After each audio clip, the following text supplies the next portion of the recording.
Donc frère, tes questions, toutes les questions. La question, l'enseignement pour moi, c'est beaucoup plus sur l'anticontraception.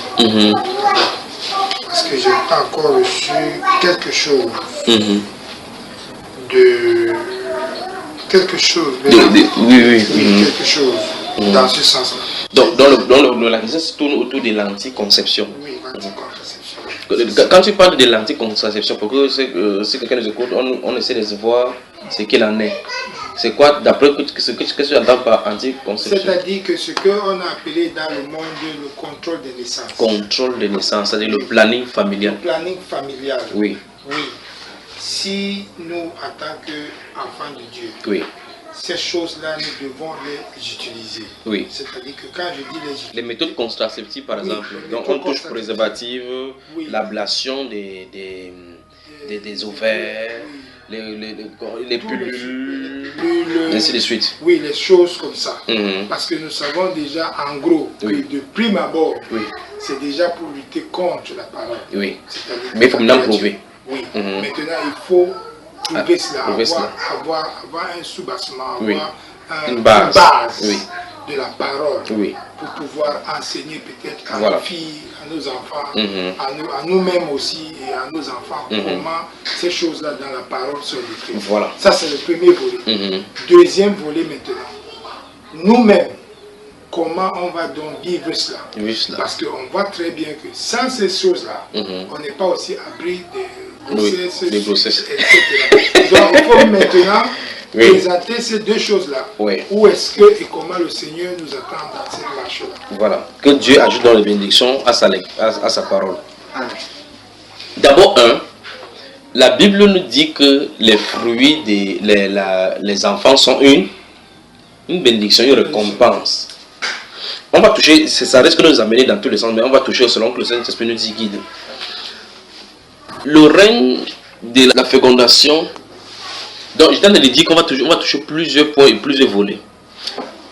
Le problème du contrôle des naissances est un véritable, comme tu l'as signifié, c'est un vrai problème de l'affront même contre Dieu. Parce que souvenons-nous que l'une des choses qui a amené la personnification de Babylone, c'est le fait qu'on voulait aller contre une volonté de Dieu. Dieu avait dit, remplissez la terre, allez, soyez féconds, remplissez la terre. Les gens dans Genèse chapitre 10 et 11 ont dit que de peur que regroupons-nous ici, de peur qu'on ne soit dispersés sur toute la terre, n'est-ce pas? L'un des pays qui contrôle ces choses-là, il y a en Europe et particulièrement en Chine, où il y a un contrôle de ça, mais depuis ils ont commencé à libéraliser un peu maintenant, que pas faire comme ça, parce que c'est le taux de, vous appelez quoi, le taux de mortalité, l'espérance de vie avançait trop en Chine là, dans la zone asiatique. Mais restons d'abord dans la Bible et comprenons la pensée de Dieu d'abord. La pensée de Dieu, c'est de remplir la terre. Il a donné une mission à l'homme de remplir la terre, La question que toi et moi et tous les autres chrétiens devraient se poser, c'est qui décide de la procréation? C'est une vraie question qu'il faut qu'on réponde. Qui décide de la procréation? Quel est le but de la procréation? Et autre chose qui se cache derrière, c'est que si on avait décidé ça pour nous, qui sommes en train de décider aujourd'hui, serions-nous là aujourd'hui? Il faut que ces questions-là soient répondues pour pousser les gens à la réflexion. C'est-à-dire que je suis par exemple président de la République aujourd'hui. Je suis en train de essayer de chercher, de décréter, à faire entrer des lois pour limiter les grossesses. Si on avait limité aussi avant que je ne naisse, et que cette loi-là mes parents subissaient cette loi-là, je ne serais pas venu dans le monde aussi, pas vrai? Donc il faut qu'on fasse attention. Donc toutes ces choses-là, toutes ces lois-là, ce sont des lois qui sont anti-parole. Donc c'est pour lutter contre la parole du Seigneur. Parce que le but c'est de pousser les hommes à vivre dans le péché. Et on va toucher également ces domaines-là. Comment est-ce que les hommes vont vivre dans le péché? Les hommes vont commencer à vivre dans le péché en distribuant allons dans Genèse chapitre Genèse chapitre 30, commençons par là. Dans nous traitons je ne sais pas, j'ai parlé dans un enseignement quand je parlais de postérité, quelque chose, éducation des parents avec les enfants, j'ai parlé de plein de familles. Non, je me souviens bien, oh Seigneur, Dieu fait comme il veut. Justement, je me souviens que cet enseignement, j'ai enseigné Et il n'y a pas l'enregistrement. Quand j'ai fini cet enseignement, il dit que voici l'erreur qu'on a faite. On devait enseigner cet enseignement. Parce qu'on devait enseigner pendant 4 heures de temps. On nous l'a assemblé. J'ai dit, waouh, qu'est-ce qui s'est passé? Parce que quelqu'un a dû poser une question aux l'assemblée. Ça nous a entraîné là-bas. J'ai dit, ce n'est pas vrai. Je me comprends maintenant. Bon, de toute façon, Dieu fait comme il veut. Genèse chapitre 38, n'est-ce pas? Lisons à partir du verset 1 déjà.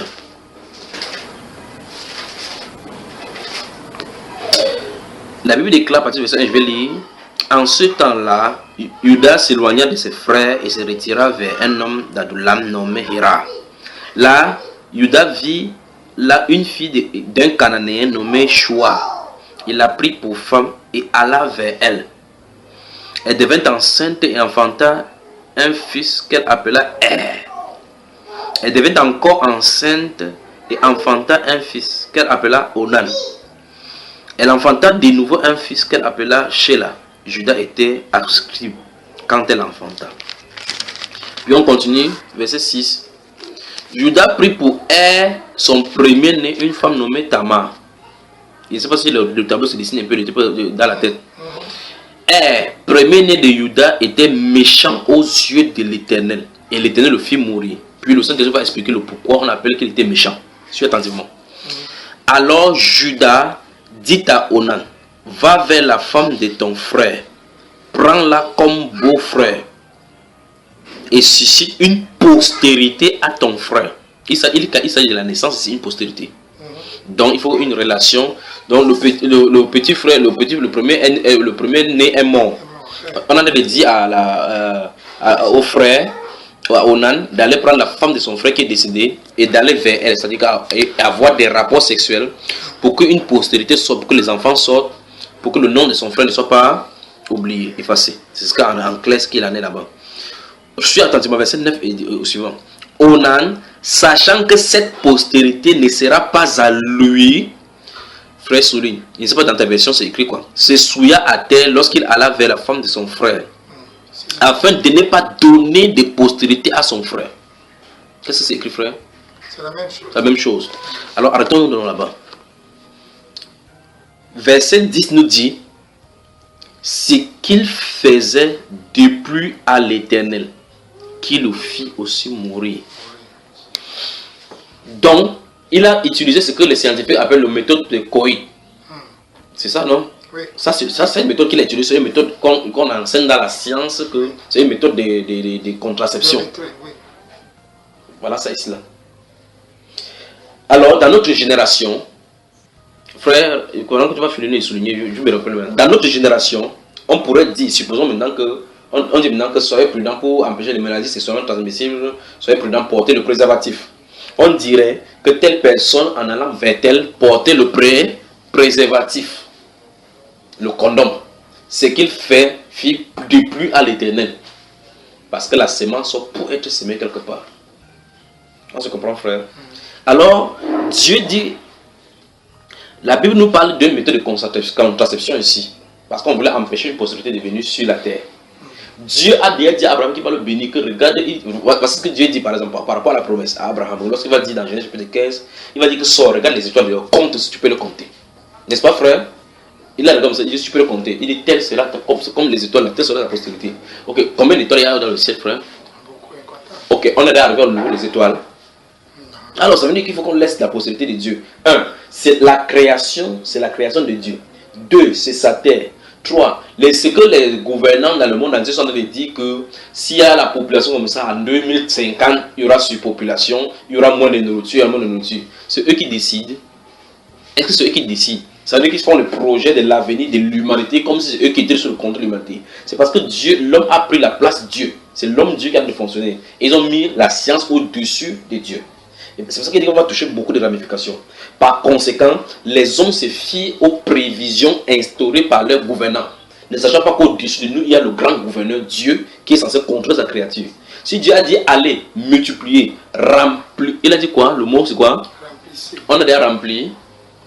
Alors donc, si quelqu'un, toute personne donc, qui se lève pour empêcher le remplissage de cela, est en train de désobéir à ces commandements-là, et au milieu en train de contredire ces commandements. Tout comme Nimrod avait dit, Dieu avait dit qu'on se répand sur la terre. Donc l'espace de la terre entière habitée devait être occupé par les hommes. Ils ont dit non, regroupons-nous en un lieu particulièrement, restons ici de peur d'être dispersés. Tu vois, effectivement, quand un homme a décidé qu'il faut qu'on fasse quelque chose pour ne pas être dispersé, Dieu a vu que ça c'est l'affront. Il a dû descendre pour désorienter les êtres humains, afin de les disperser, pour qu'ils partent de part et d'autre, pour que son commandement puisse être là. Donc ça veut dire que si les hommes prennent les décisions comme ça, de prendre là en disant qu'on empêche les gens d'accoucher, Dieu va faire quelque chose encore en affront contre eux. C'est lutter contre Dieu justement. On va répondre à la question maintenant, et nous autres maintenant. Je sais qu'il y a des problèmes conjoncturaux qu'on peut citer en disant que si c'était... On va répondre à toutes ces questions-là, ces préoccupations. Parce qu'il y a le pourquoi donc. Et c'est le pourquoi que les hommes essaient de prononcer. N'aura pas d'excuse devant Dieu. Je vais expliquer tout ceci.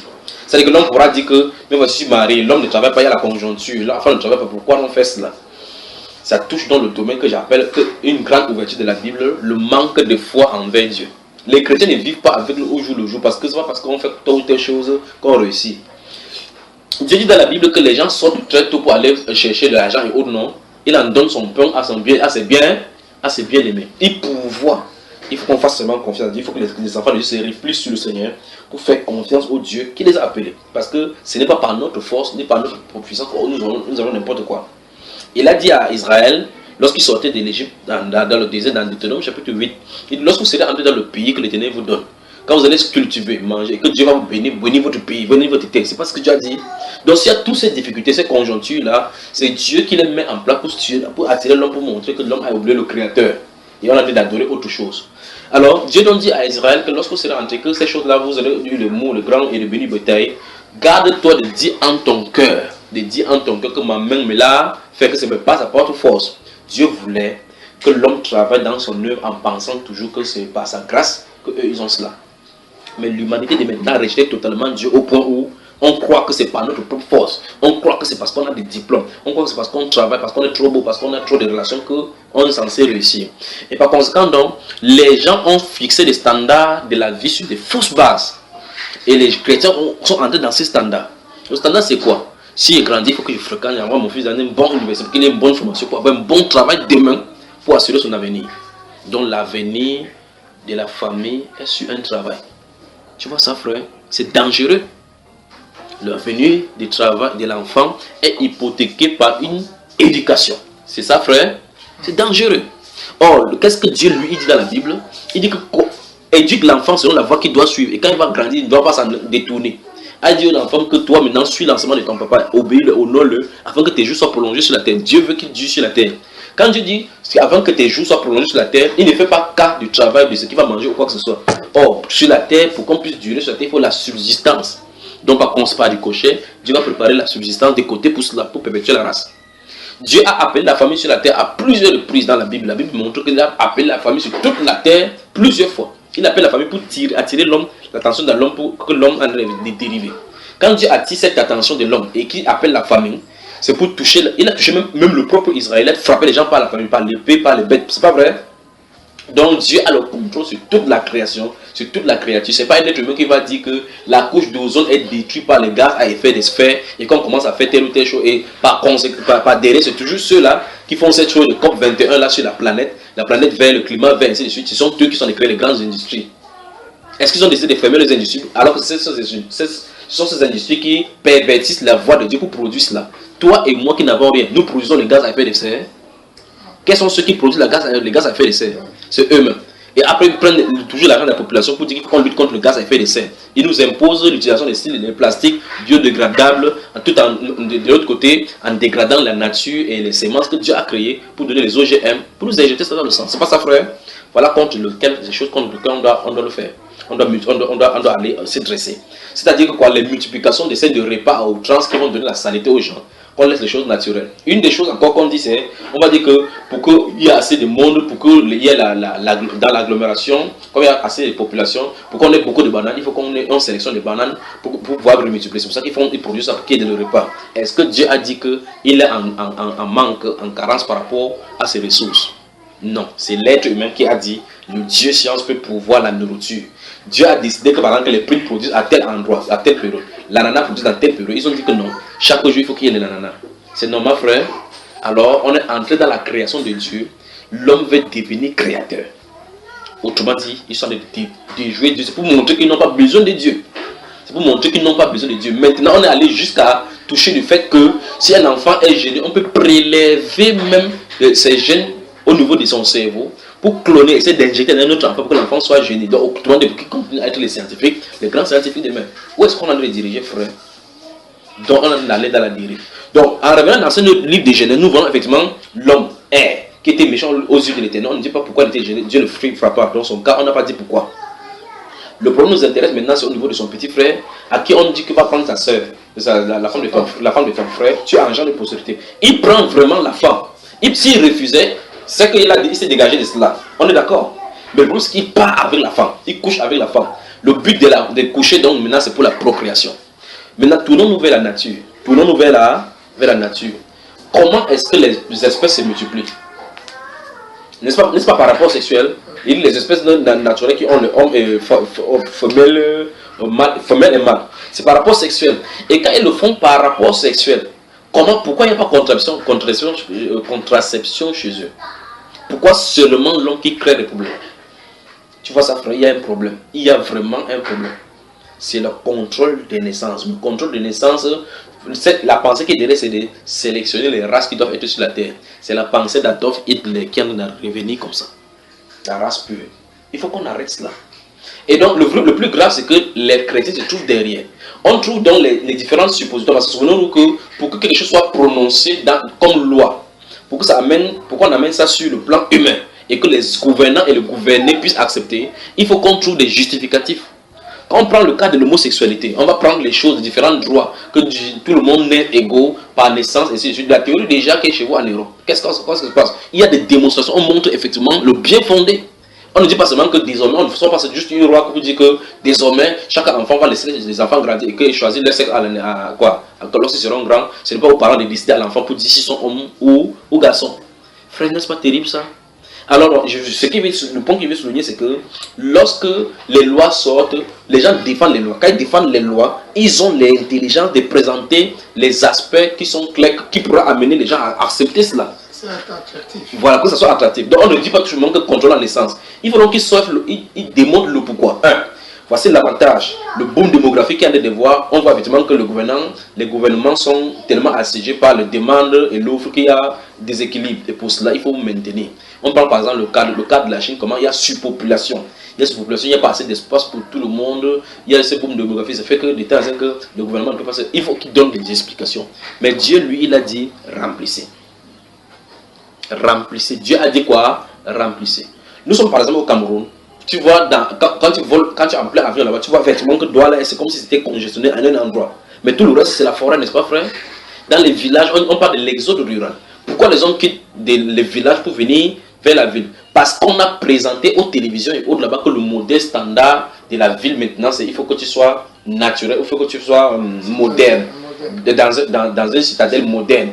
Alors par conséquent, la fuse, donc ça attire, la séduction, ça attire les gens vers la ville. On laisse le village. Pourtant, voilà la terre au village. Il y a des villages où vous allez maintenant, vous voyez où trouver seulement les grands-parents. Les gens, ils vont seulement pour enterrement. L'autre, ils vont seulement pour aller faire un va-et-vient au village, pour aller prendre un peu de l'air au village et rentrer. Donc, par conséquent, parce que le standard humain a dit qu'on réussit, et pour réussir sa vie, c'est au village. Avant que ces choses, c'est en ville, pardon. Lorsque on vivait avant, sans avoir ces genres de standards là, remarquez bien, les gens vivaient au village tranquillement. Les gens grandissaient au village, on n'a pas pensé de devenir ministre demain, de devenir quelque chose demain. Les gens vivaient leur vie, allaient au champ, cultiver, manger tranquillement. Ils étaient tranquilles là-bas, la famille était là. Jusqu'à ce que ces choses se viennent, ce développement à outrance de l'homme Dieu vient sur place. Donc, nous revenons ici, nous voyons que Onan est allé vers la femme de son frère. Il a refusé de procréer parce que la postérité, il savait que la postérité, sachant que la postérité ne doit pas porter son nom. Le fait qu'on dit, sachant que la postérité ne doit pas porter son nom, on peut mettre n'importe quoi là-bas. C'est-à-dire que si on présente l'interruption volontaire, le contrôle de naissance, la justification du contrôle de naissance, ici, la justification du contrôle de naissance, ici, c'est qu'il savait que ça ne devait pas lui être propre. Donc on peut dire n'importe quoi. On peut dire que, sachant qu'il n'avait pas l'argent pour faire grandir les enfants, il a décidé de faire la contraception. On peut dire, sachant que plus tard, les enfants pourraient le tuer pour prendre son héritage, donc je voulais dire qu'on peut prendre ce même verset pour mettre n'importe quelle explication des contrôles de naissance à l'intérieur. Ici, le premier but qui lui venait à la tête, le pourquoi il contrôlait sa naissance, c'était que ça ne devait pas porter son nom. que pourquoi je vais donner une postérité, la descendance, et pas porter le nom de quelqu'un d'autre. Alors, on peut donc dire aussi que pourquoi on va donner l'enfant aujourd'hui et que demain l'enfant là va souffrir sur la terre. La destinée de chaque personne est cachée entre les mains de Dieu. Donc ce n'est pas un homme qui décide sur la destinée de l'autre. Tu peux décider que ton enfant va faire le métier de l'avocat en donnant l'éducation. À un moment donné, dans le parcours, ça prend tout un virement que toi-même tu ne comprends même pas. D'autres encore, Dieu frappe le parent pour le faire quitter la scène. L'enfant continue. Je prends un exemple simple, comme les gens disent que si demain l'enfant grandit, l'enfant va avoir à manger. Parce que si tu as peut-être un homme et une femme et que vous êtes 7 à la maison. Jacob, lui, il avait combien? Jacob, le patriarche Jacob, combien avait-il? Salomon qui avait 1000 femmes là-bas. Si chaque femme avait seulement 2 enfants, ça fait combien d'enfants, frère? 2000. Ça fait 2000. 2000 enfants pour une seule personne. On va dire que oui, en ce temps, la terre n'était pas occupée. Mais ils étaient dans la perpétuité. Dieu n'a pas donné la limite à un moment donné où on va arrêter la procédure. On est d'accord? Dieu a dit, allez, remplissez la terre. C'est Dieu qui connaît quand cela ça va se passer. Or, Dieu, jusqu'à l'Apocalypse, on voit effectivement qu'il y a la population sur la terre. Il n'y a nulle part dit, quelque part, que la terre a des problèmes où Dieu est dépassé, où il va falloir qu'il trouve une solution. Nous voyons depuis la Genèse jusqu'à l'Apocalypse que l'ordre de Dieu va aller jusqu'à trouver sa fin et accomplir la fin. Nous sommes d'accord, frère? Donc, malgré que cette théorie-là qui est en train d'arriver, toutes les lois et toutes les autres lois qui vont voter pour contraindre les chrétiens à être contre la loi de Dieu, il y a des chrétiens qui vont tenir ferme. Et ce sont les chrétiens qui sont nonchalants, qui ne connaissent pas la loi de Dieu et qui n'ont pas confiance en Dieu. C'est pour ça que l'autre, c'est une grande parenthèse. Confiance, foi en Dieu. Le Seigneur Dieu a dit que quand le Fils de l'homme viendra sur la terre, trouvera-t-il de la foi? Pourquoi donc quelqu'un qui se dit chrétien va dire je contrôle mon message? J'arrive à un niveau par rapport au rapport sexuel. Le chrétien, quand quelqu'un est chrétien de la bonne façon, sa chair n'est pas aussi libérale comme la chair du non-croyant. Par conséquent, il n'est pas, parce que le non-croyant particulièrement se livre comme l'animal se livre là pour aller faire le chrétien ne va pas pour le rapport avec sa femme comme si c'était, je ne sais pas comment vous dire, comme manger, c'est pas un jeu. Regarde bien ce que la Bible déclare. Ne vous privez point l'un l'autre. C'est ce que dit la Bible déclare. Parce que tu disais que comment on va faire? Ne vous privez point l'un l'autre. Si ce n'est d'un commun accord. C'est ce qui est écrit. Alors c'est là-bas, 1 Corinthiens chapitre 7. Alléluia. Il y a une question là-bas que... 1 Corinthiens chapitre 7. Donc il dit encore que c'est le manque de confiance. Il s'agit du cas des chrétiens. Donc, entre-temps, ce thème, il faut qu'on voit dans les deux cadres. Les chrétiens ne doivent pas suivre les principes. Il faut qu'on regarde si c'est contraire à la loi de Dieu. Oui, c'est contraire à la loi de Dieu parce que Dieu a dit qu'on remplit la terre. Donc, aucun homme n'a le droit d'empêcher qu'on remplisse la terre. Ça, c'est dans 1. 2, maintenant, du côté des mondains, qu'est-ce qu'ils cherchent? Ils cherchent à contredire la loi de Dieu parce que dès la Genèse, ils ont tenté toujours de contredire. Qu'est-ce que le chrétien doit faire? Le chrétien doit prendre parole, point sur la parole, en disant que si les gens disent que si vous accouchez des enfants, comment vous allez nourrir? Moi je dis que mon Dieu qui me donne les enfants est capable de les nourrir. Un point, un trait. 1 Corinthiens chapitre 7. Disons à partir du verset 1. Qu'est-ce que l'apôtre Paul dit, mon grand frère? Il dit, pour ce qui concerne les choses dont vous m'avez écrit, je pense qu'il est bon pour l'homme de ne point toucher des femmes. Tu as vu ça? Qu'il est bon pour l'homme de ne point toucher des femmes. Or, maintenant, ce qu'il a dit maintenant, il dit que je pense qu'il est bon pour l'homme de ne pas toucher des femmes. Or, il y a un principe qui a été établi dès le départ. L'homme quittera son père, sa mère, s'attachera à sa femme, les deux devenant une seule chair.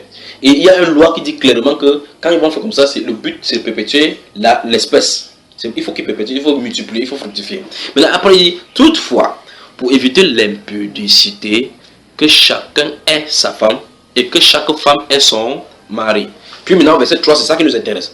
Il dit que le mari rende à sa femme ce qu'il lui doit et que la femme agisse de même envers son mari. Et il dit, la femme n'a pas autorité sur son propre corps, mais c'est le mari. Et pareillement, le mari n'a pas autorité sur son propre corps, mais c'est la femme.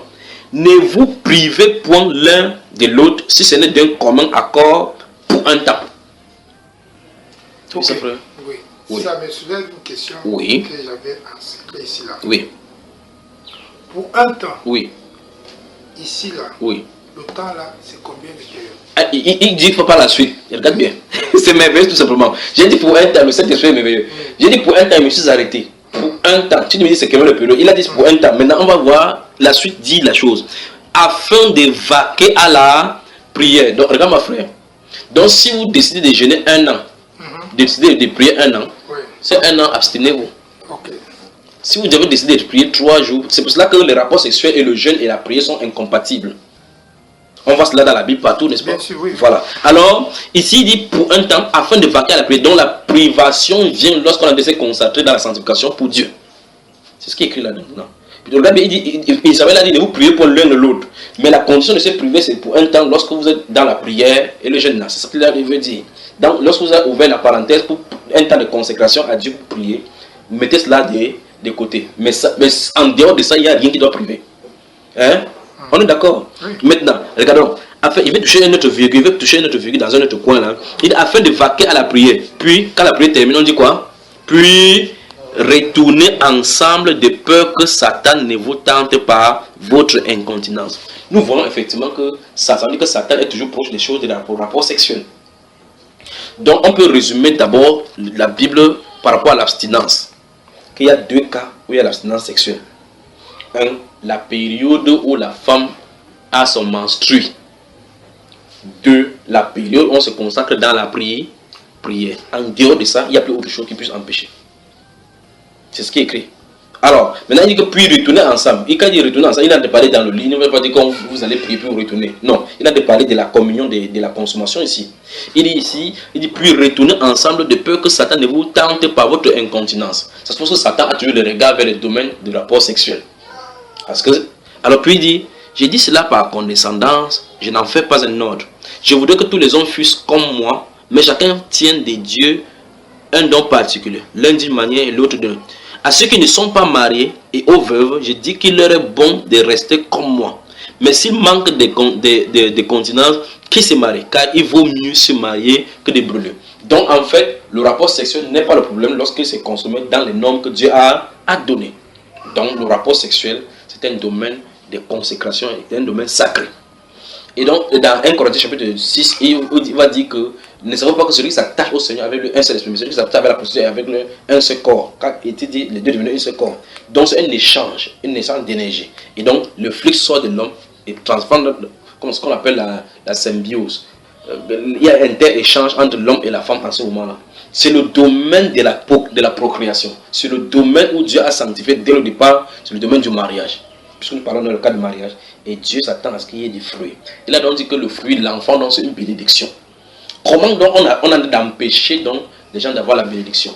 Paradoxalement, dans ce même moment, pendant que d'autres personnes allaient chercher les enfants, d'autres personnes sont allées les détruire en faisant les interventions, les interruptions volontaires de la grossesse. D'autres sont allés les chercher jusqu'à ce qu'ils vont voir les scientifiques pour qu'on puisse mettre la semence à l'intérieur. En temps, d'autres personnes sont allées d'empêcher que ça entre.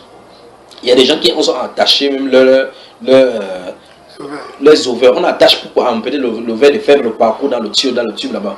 Plus tard, les fils d'attache ou bien les séquelles que ça produit, les liquides que ça produit, ça commence à avoir les ulcères, on commence à avoir les cancers. Pourquoi toutes ces choses là maintenant?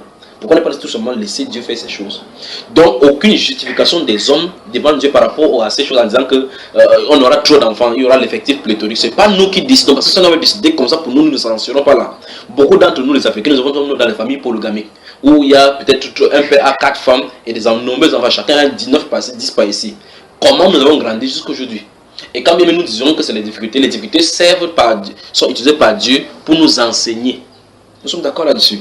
Donc un être humain n'a pas le droit de déterminer si ou non un être humain doit naître ou il ne doit pas naître. Donc si quelqu'un empêche quelqu'un de naître, c'est exactement comme s'il allait interrompre une grossesse. Donc c'est ce qu'on appelle l'avortement. Ce qu'on appelle l'avortement, c'est un meurtre. Amen. Amen.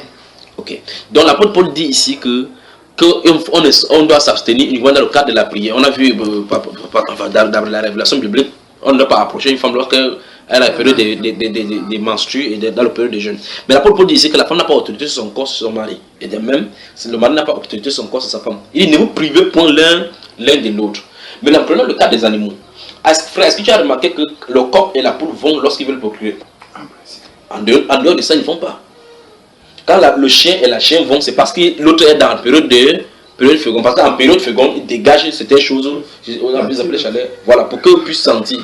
Les poissons de la mer ont des séquences quand ils sont. Bon, c'est vrai qu'ils ne font pas la procréation comme ça, ils viennent déposer les spermatozoïdes. Eux, ils sécrètent les œufs et puis l'autre vient déposer les spermatozoïdes là-dessus. Mais toujours est-il qu'il y a la trace la trace qui attire le mâle vers la période des saisons. Voilà. Alors, c'est la période de fécondation et chez les brebis, les moutons et autres. Il y a la période de fécondation chez les chiens et autres là-bas. Ils vont seulement ensemble. Mais Dieu a donné, parce que c'est le péché sexuel qui nous a causé le problème, par l'incontinence de notre chair, c'est l'homme seul qui a le problème sexuel. Le dérèglement sexuel, c'est l'homme seul. Le cheval n'a pas de problème de dérèglement sexuel. Le porc n'en a pas. La chèvre n'en a pas. Le chien même n'en a pas. C'est l'homme, c'est l'être humain. Une femme peut coucher avec 400 hommes en alignant comme ça. Nous sommes d'accord. Une femme peut sortir comme ça en rentrant là-bas, elle a couché avec le fou, elle a couché avec ses parents. Pourquoi? Parce que c'est là le vrai problème. Alors là, il faut qu'on arrête de penser comme les hommes sont de penser et revenir aux pensées de Dieu. On a versé, on dit qu'il s'est souillé à terre. Donc c'est ce qu'on appelle en science la méthode par Coy. C'est ça, non? Si ma mémoire est bonne. Oui, c'est ça. Voilà la méthode par Coy. Donc c'est une méthode de contraception. La Bible déclare que c'est qu'il fait du plus à l'éternel. Ça veut dire que s'il était aujourd'hui, il avait dit que, ok, je vais aller, supposons que la femme là s'appelait Catherine. Il dit, Catherine, allons à l'hôpital pour qu'on puisse faire l'ablation de tes trompes, afin que nous n'ayons pas le truc ici. Alors, ça veut dire que il faut qu'on sache que s'il va comme ça, la Bible déclare que ce qu'il a fait comme ça déplaît à l'éternel. Oui. Ok. Comment donc répondre aussi à ceux qui disent que ce n'est pas l'acte de souiller corps à terre que Dieu l'a frappé, mais plutôt l'intention, c'est-à-dire que le refus de donner la semence. C'est-à-dire la postérité. Là, nous nous trouvons en plein là-dedans. C'est pour ça qu'il a dit que le refus, ok, prenons le refus, que ce n'est pas l'acte, le fait qu'il a fait comme ça qui est le problème.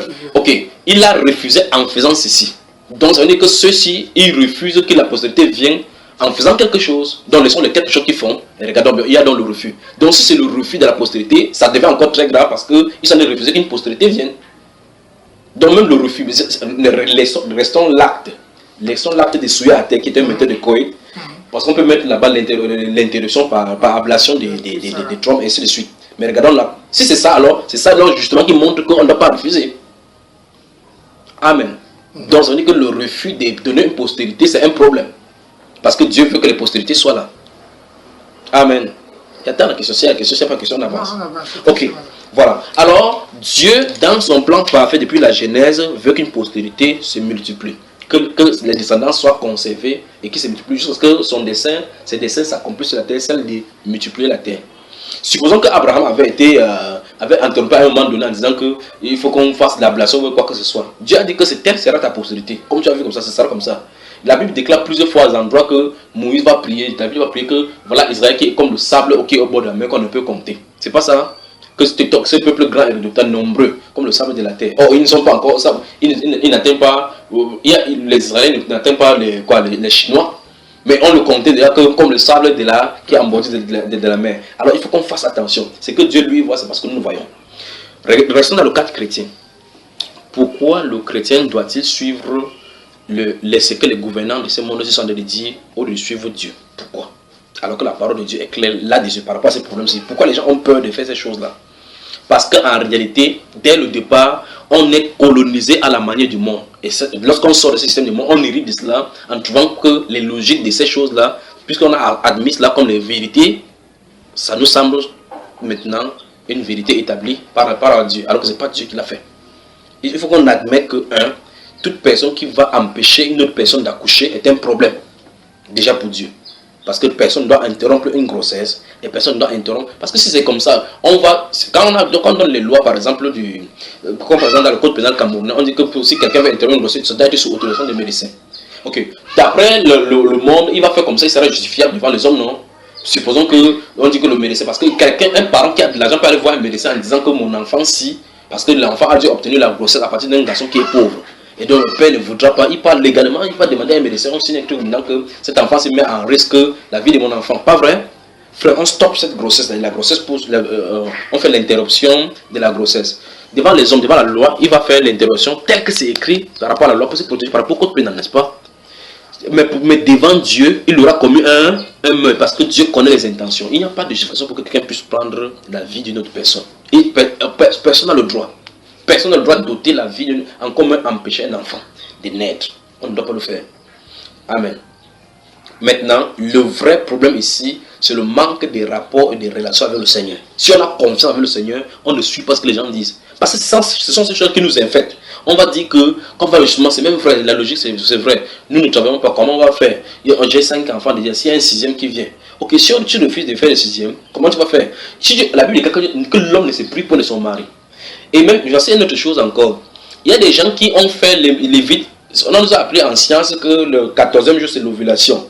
Donc le 3 jours avant, 3 jours après, c'est la période des risques. Si tu ne veux pas avoir le rapport, tu fais comme ça. Frère, tu peux calculer ça le premier jour avant que le rapport, avant que ta période comme moi, tu tombes enceinte. Nous sommes d'accord. Alors forcément, ce n'est pas une vérité scientifique établie. Parce que comment tu vas expliquer que quelqu'un qui va régler par exemple le 28 tombe enceinte avant? Et que les gens particulièrement le mari n'a pas de problème d'azospermie.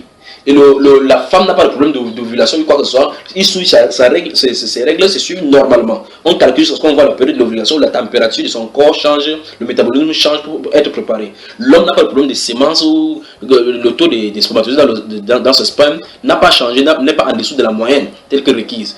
Ils vont vers la femme durant ces périodes-là, l'enfant n'en peut pas. Comment on peut expliquer?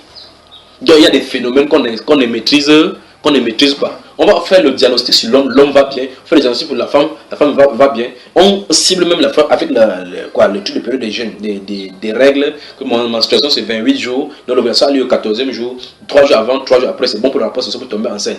Tous les 3 jours avant, tu fais chaque jour, il ne tombe pas enceinte. Ok, ça, puisque nous en sommes là. Oui. Ok. Qu'est-ce qu'on peut répondre à ceux qui disent que ce cycle-là, oui, puisque l'ensemble c'est un cycle, oui, que ce cycle-là a été mis naturellement par Dieu, et que ce n'est pas forcément un accident que ça a été là, parce que si c'est mis par Dieu, ça veut dire que ça a un but. Alors ne serait-ce pas pour que nous utilisons cela que Dieu l'a mis sur place? Okay. Est-ce que c'est un problème de l'utiliser ou non? Dans quel cas l'utiliser? C'est-à-dire que le vrai problème c'est surtout au niveau de l'interom. Si par exemple, si ta femme est en train de régler, maintenant en train d'ovuler, parce que j'ai dit tout à l'heure que les animaux, eux, ils vont ensemble lorsqu'ils veulent procréer. Mais il n'est pas donné un commandement à Dieu par rapport à l'homme que lorsqu'il va aller à une femme, que ce soit pendant l'ovulation. C'est pour ça qu'il dit qu'en ce sens-là, ils sont différents. Donc l'homme ne doit pas aller vers la femme. Le rapport sexuel par rapport à l'homme n'a pas été donné seulement pour la procréation. C'est écrit dans le Proverbe, allons dans le Proverbe chapitre 5. Proverbe chapitre 5. Le livre des Proverbes. Je prie que Dieu te bénisse vraiment pour cette question. On y va. Le Proverbe chapitre 5, partie 1er. Oui, bon, j'essaie de regarder pour qu'on puisse prendre rapidement là. Mais prenons à partir du verset 18, regardez. Ou bien à partir du verset 15. Regarde verset 15 et suivant. Il dit, bois les eaux de ta citerne. Tu as entendu ce qu'il a dit là? Bois les eaux de ta citerne. Les eaux qui sortent de ton puits. Le langage de Dieu me plaît là. Tu vois ce qu'il a dit là, frère? Il dit, tes sources doivent-elles se répandre au dehors? Tu vois, il a parlé du mariage là, n'est-ce pas, frère? Ah ben voilà. Il dit, tes ruisseaux doivent-ils couler sur les places publiques? Donc ça dit que ta femme, nous on a parlé maintenant, tu es en Europe, il y a dans les clubs, on appelle les clubs échangistes. Où quelqu'un va avec son partenaire, il s'entre dans la salle, il donne sa femme aux gens, il couche avec les autres femmes. Je ne sais pas quel genre de monde nous retrouvons. Et Dieu le dit ici que tu dois boire les eaux de ta propre citerne. Tu vas boire les eaux qui sortent de ton puits à toi. Il dit ici, verset 16, tes sources doivent-elles se répandre au dehors? Tu vois que Dieu a parlé ici des clubs d'échangistes par exemple. Il n'a pas besoin d'utiliser le langage échangiste. Il dit, tes ruisseaux doivent-ils couler sur les places publiques? Est-ce que ta femme c'est pour tout le monde? Alors maintenant on voit toutes ces choses aujourd'hui. Verset 17, qu'il soit pour toi seul. C'est écrit clairement. Que tes eaux c'est pour toi seul. Il dit, et non pour des étrangers avec toi. Et par le verset 18, il dit que ta source soit bénie. Et fais la joie de la femme de ta jeunesse. Biche des amours, gazelle pleine de grâce. Sois en tout temps, tu as vu le mot? Sois en tout temps enivré de ses charmes, sans cesse épris de son amour. Et pourquoi mon fils serais-tu épris d'une étrangère et embrasseras-tu le sein d'une inconnue? Car les voies de l'homme sont devant les yeux de l'Éternel qui observe tous ses sentiers. Amen. Donc, j'étais de vouloir dire que le rapport sexuel n'a pas été donné seulement pour consommer au moment de l'acte de la fécondation. Tu vois un peu, n'est-ce pas? Par exemple, Ruben va aller avec la femme de la femme Bilha, l'une des concubines de son père. Ils ne sont pas allés ensemble, elle a accouché. Non. Tu vois un peu, n'est-ce pas? Il dit qu'ils sont allés ensemble, elle n'a pas conçu. Le rapport sexuel, elle n'a pas conçu. La nuit de la consommation du mariage où Jacob est allé, on a plutôt donné Léa. La nuit là, elle n'a pas conçu, elle n'a pas allé uniquement là-bas pour concevoir. Non. La Bible nous déclare que c'est notre temps, la femme est notre bureau comme récompense de notre repos. Pour notre fatigue sur la terre. C'est pour ça que Dieu nous a donné. C'est pour ça que c'est le bureau qui nous donne le repos, qui nous casse la tête. Amen. Donc le rapport sexuel pour l'homme, pour le cadre humain, le cadre de l'humain n'a pas été fait seulement pour la procréation. Donc dans ce sens-là, pour répondre à ta question, le cycle est là. Tu peux, si le cycle est là, on connaît que ici il y a l'interruption, puisque les règles c'est la destruction de la membrane utérine, les saletés qui sortent. Lorsque la chambre d'embryonnaire, vous appelez comment, là où l'ovaire va se déposer là-bas, l'embryonnaire a attendu sans voir, ça se détruit, c'est ça qui sort sous forme de sang, ça se colle là. Maintenant quand ça se colle, quand Dieu a dit dans le livre de Lévitique là-bas, que tu ne dois pas connaître une femme lorsqu'il coule dans ce morceau, il colle. Dieu n'a pas besoin de dire que ça commence tel jour et tel jour. Il savait que les scientifiques viendraient pour expliquer cela. Mais ce n'est pas à eux de nous dire ce que nous devons faire par rapport à tel ou tel plan. Dieu nous a déjà dit ce qu'on doit faire. Ces moments-là, on ne doit pas le faire, on s'abstient. Si on veut concevoir, on peut aller là-bas dans la conception, faire. Abraham et autres là-bas, et Abraham n'avait pas d'enfant, comme plusieurs personnes dans la Bible n'avaient pas d'enfant. Ils ont prié Dieu, c'est Dieu qui leur a donné l'enfant. Dieu n'a pas dit qu'accouche à telle ou telle période. Abraham avec Sarah, quand ils étaient ensemble et qu'ils n'accouchaient pas, ils ne faisaient pas de rapport sexuel. Est-ce qu'ils ne faisaient pas de rapport sexuel? Il faisait rapport sexuel, pas vrai frère. Avec Samson, la maman de Samson et son maman, il faisait rapport sexuel. Zacharie a fait des rapports sexuels parce qu'il est entré dans sa vieillesse. C'est pas ça frère. Mais le jour où l'enfant devait venir, l'enfant est venu. Donc, le cycle, c'est une chose normale. Ce n'est pas seulement le cadre du cycle de la femme que Dieu a mis en place. Il y a plusieurs autres cycles dans la vie. Et chaque fois qu'on interrompt ces cycles-là, on interrompt un processus que Dieu a mis en place. On se comprend, n'est-ce pas frère? Donc voilà ce qu'il en est.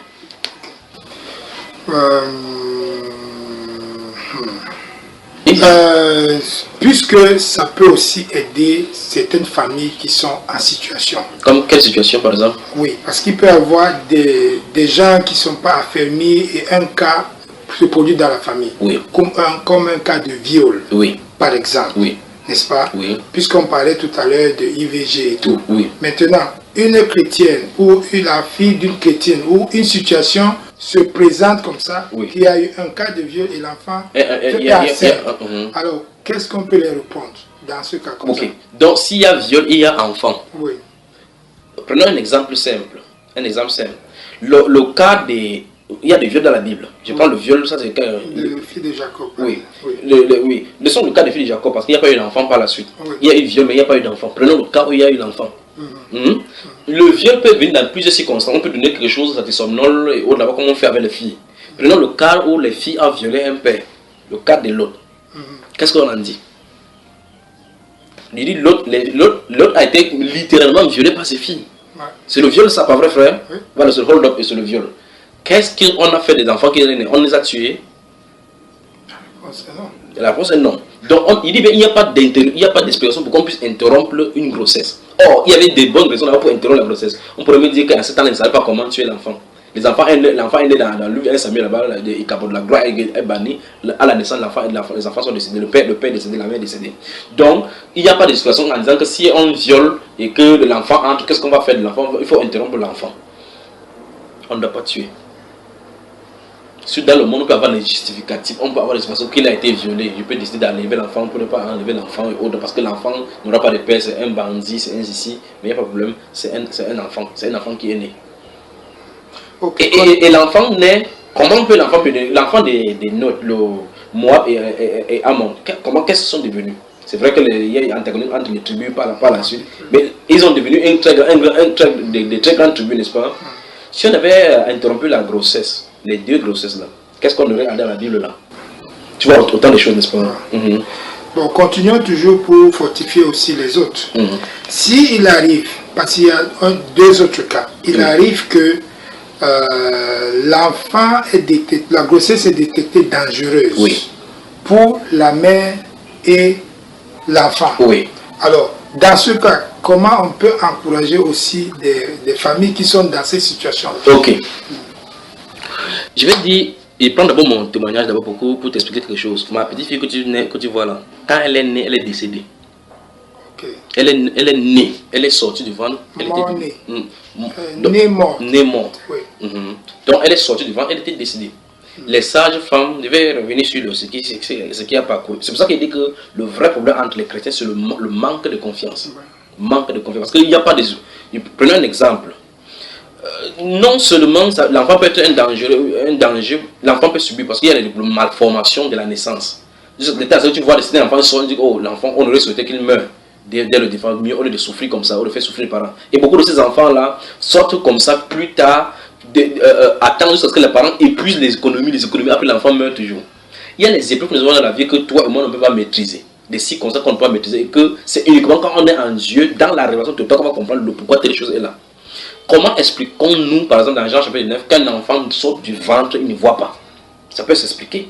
Aujourd'hui, si on avait, si en ce temps-là, ils avaient ce qu'on appelle le scanner et autres là-bas, on pouvait détecter que l'enfant, c'est dans le ventre, a des problèmes. Comme généralement, on regarde que son poumon, il aura de la malformation cardiovasculaire, il aura son pied n'est pas bien, il n'a pas de formation, par exemple, son cérébral et autres. Et les gens disent ok, injectons que le fœtus soit pas vrai, frère, c'est mauvais. Maintenant, si on a, je prends le cas des Jean chapitre 9 avant de revenir sur mon cas. Dans Jean chapitre 9 à partir du verset 1, la Bible déclare que les disciples ont trouvé un homme qui était là-bas, aveugle de naissance. Donc il est sorti du ventre, il ne voyait pas. On a posé la question, est-ce que son problème, c'est le problème de ses parents ou c'est son problème? Il dit que ce n'est pas ni à cause de ses péchés, ni à cause de ceci. Il parle pour ces cas-là, parce que c'est des choses qui sont causées par le péché des parents, d'autres choses qui sont causées par le péché. Alors, il dit que c'est afin que les œuvres de Dieu s'accomplissent dans sa vie. Il faut que les œuvres de Dieu s'accomplissent dans sa vie, c'est-à-dire que Dieu œuvre dans sa vie, comme on a vu là, pour que le nom de Dieu soit glorifié. Donc, il faut que quelque chose arrive sur la terre où impossible à l'homme, c'est-à-dire que dans la puissance de l'homme, du domaine de l'homme, il n'y a pas d'explication ou il n'y a pas de solution possible venant de l'homme. Et que Dieu puisse entrer en matière, manifester sa gloire pour que son nom soit glorifié. Qu'on sache qu'ici, il s'agit de Dieu manifestant. Parce que c'est quelque chose que l'homme peut entrer en possession. C'est ça qu'on parle de miracles. C'est ça qu'on parle de prodiges. Parce que c'est quelque chose qui dépasse la norme humaine, les lois scientifiques, qui défient les lois scientifiques. Le simple fait que Élisée prend la hache, l'autre dit, oh, le hache était comme, il dit dans ce livre des 2 rois là, où il fondait de bois là-bas, à ce moment-là, le fer est difficile. La tête là est tombée dans l'eau. Dans l'eau, dans le coup d'eau, c'est difficile, c'est aller en profondeur. Il dit, où est-ce que tu as tapé? Parce que le garçon est venu se pleurer devant le prophète en disant, oh, c'était loué. C'est pour dire qu'il est mort là. Parce qu'il va falloir maintenant qu'il travaille pour rembourser cela. Le prophète lui a demandé où est-ce que tu l'as, ça s'est tombé, il s'est tombé par là-bas. Il a coupé un morceau de bois, lancé au-dessus de l'eau. Le bois est entré dans l'eau. Alors que la masse volumique de l'eau par rapport au bois, ce n'est pas normal. Alors, le bois est descendu, le truc a submergé, il a envoyé sa main et prendre. Ici, ça dépasse la loi de la poussée d'Archimède. La poussée d'Archimède. Ça ne peut pas expliquer cela. Scientifiquement, on ne peut pas expliquer, mais ça se passe bon. Voici donc un miracle qui a été manifesté. Donc quand quelque chose sort hors norme, ce n'est que la puissance de Dieu qui puisse le faire, on commence à comprendre autre chose. Donc pour le cas de cet enfant des Jean chapitre 9, on voit effectivement qu'il est né aveugle. Donc il y a une situation qui pouvait non seulement culpabiliser les parents, bien qui pouvait mettre les parents mal à l'aise. Et remarque bien à ce moment-là, ce n'est pas quelqu'un des familles riches pour qu'on puisse le voir partout. C'est ceux qui puissent savoir comment faire. En fait, même si c'est de l'argent, il ne faut pas ouvrir les yeux. Alors le Seigneur Jésus a ouvert ses yeux et le nom de Dieu a été glorifié. Ça pouvait être une autre maladie. Il y a des gens qui sont nés paralytiques depuis la naissance. Comment les parents souffrent. Et très souvent encore, ils naissent même dans les familles pauvres, extrêmement pauvres. Tu vas voir, c'est un style de maladie qui change chez les pauvres. Tu dis, mais non seulement ceux qui sont pauvres, il y a encore ceci comme ça. Pourquoi comme ça? Il y a un pourquoi. C'est pour ça qu'il y a toujours le problème de manque de foi, de manque de confiance. Ces œuvres-là sont destinées à glorifier Dieu normalement si l'autre humain se place à la position sous sa grâce.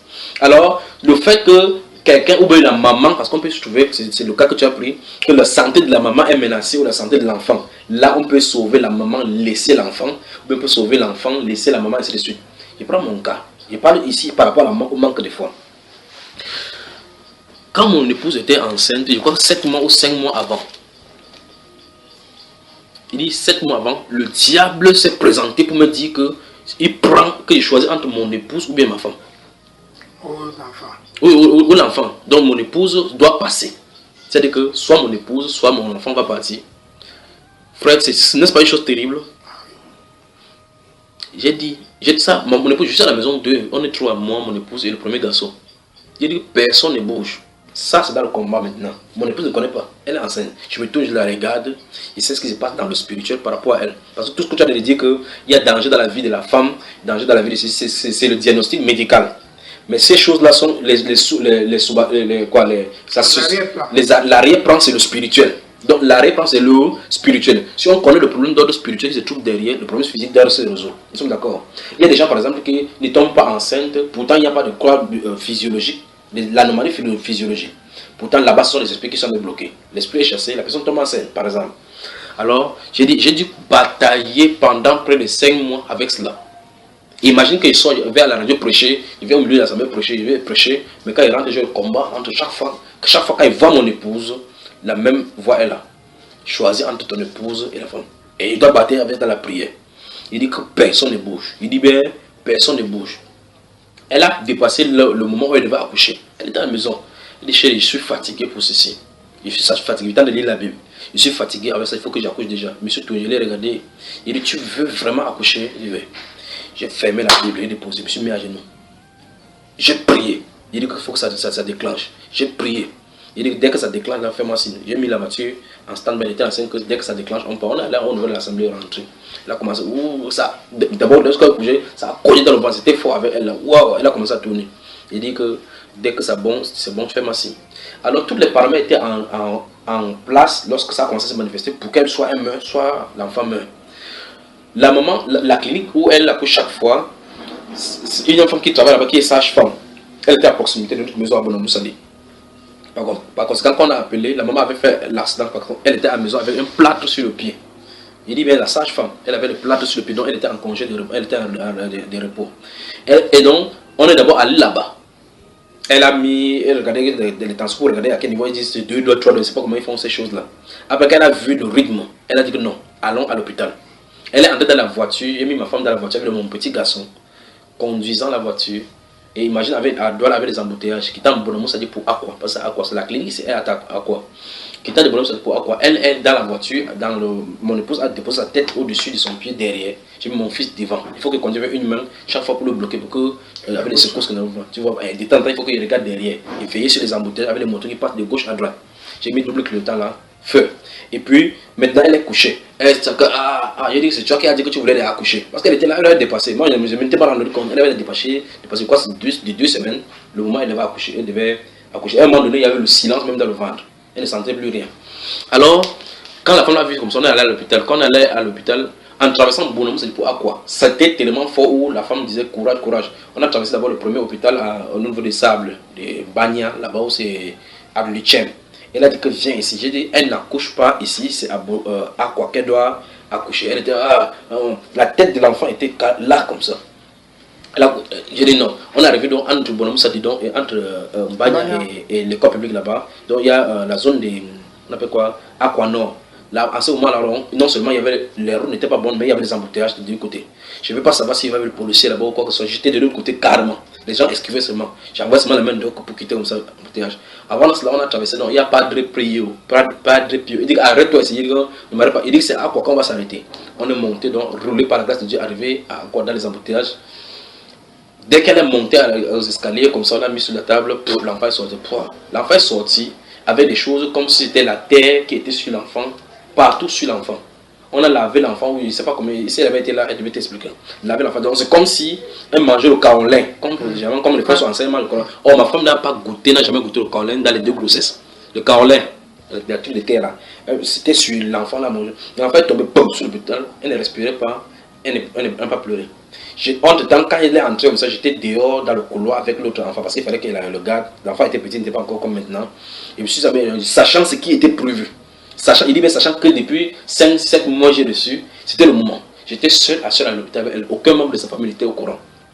J'étais là à genoux, prosterné là-bas, et c'était un dimanche en plus. Un dimanche où on est venu trouver les gens, donc il n'y a pas de monde à l'hôpital. Donc je suis mis là-bas et priais. J'ai prié, j'ai pleuré, je me suis dit que Seigneur, je réclame sa vie et la vie de cet enfant. Je ne veux pas que quelqu'un me parmi ne le fait pas. Frère, s'il y a un combat, c'était ce qu'on appelle dans le film les derniers combats. C'était là-bas. J'entends les sages-femmes qui font des navettes et autres, les navettes, je regarde passer ces circonstances, je dis Seigneur, je réclame sa vie, je ne veux pas que personne ne peut me donner. J'ai prié là-bas pendant 30 minutes, comme ça, à genoux. Le petit garçon me dérangeait, il lui donne le biscuit, il dit mets-toi à genoux, prie pour ta maman et pour ta soeur. Je prie. Après maintenant, les sages-femmes sont sortis, aller dans le bureau d'un docteur, c'est fort. Ils ont demandé au docteur, ils ont fait ce qu'on appelle, on met dans le nez, on enlève le truc là. Pendant 10 minutes, ça ne n'allait pas. La femme est venue faire pour elle pendant peut-être 10 minutes encore. Un temps, la femme fait pouf, mon cœur a fait poum. Je me suis calmé, je me suis levé. La femme fait waouh. Je me suis levé. C'est pour ça que la fille, là, je l'ai surnommée bébé miracle. Alors je pose la question. On pouvait laisser, dans cette circonstance-ci, laisser l'enfant pas. N'est-ce pas, frère? On pouvait laisser l'enfant pas. Donc il y a toujours une justification qu'on va dire que non, la santé de la maman est menacée. C'est le manque de foi, tout simplement, à l'œuvre de Dieu. La manifestation de Dieu qui amène toutes ces choses-ci. C'est le manque de foi. Puisque si Dieu a permis la fécondation, parce que la fécondation c'est une sélection. Il y a un spermatozoïde, il y a le spermatozoïde qui va venir féconder l'œuf. C'est le processus de l'œuf et de la fécondation qui permet, Dieu qui permet. Donc s'il y a n'importe quelle anomalie, ça peut être l'anomalie génétique, Dieu peut réparer cela. Mais jusqu'où pouvons-nous faire confiance, totalement nous reposer sur ce Dieu? C'est là le vrai problème. Donc si on a la confiance sur Dieu, on peut accepter n'importe quelle chose. C'est tu peux naître, prenons le pasteur sud-africain par exemple, qui est né, qui n'a pas de main. Je ne sais pas ce qu'on a. Oui, un blanc. Oui. Il est sud-africain. Il n'a pas de main, il n'a pas de pied. Une japonaise, voilà. Supposons maintenant que ses parents sont chrétiens. Oui. Supposons que combien de vies sont transformées à cause de lui aujourd'hui. C'est pour ça qu'il parlait de la gloire de Dieu, l'œuvre de Dieu s'accomplit dans leur vie. Oh, tu vois maintenant que Dieu n'a pas fait sortir les pieds, mais lui a donné une autre chose en compensation. La joie de vivre dans ce domaine-là.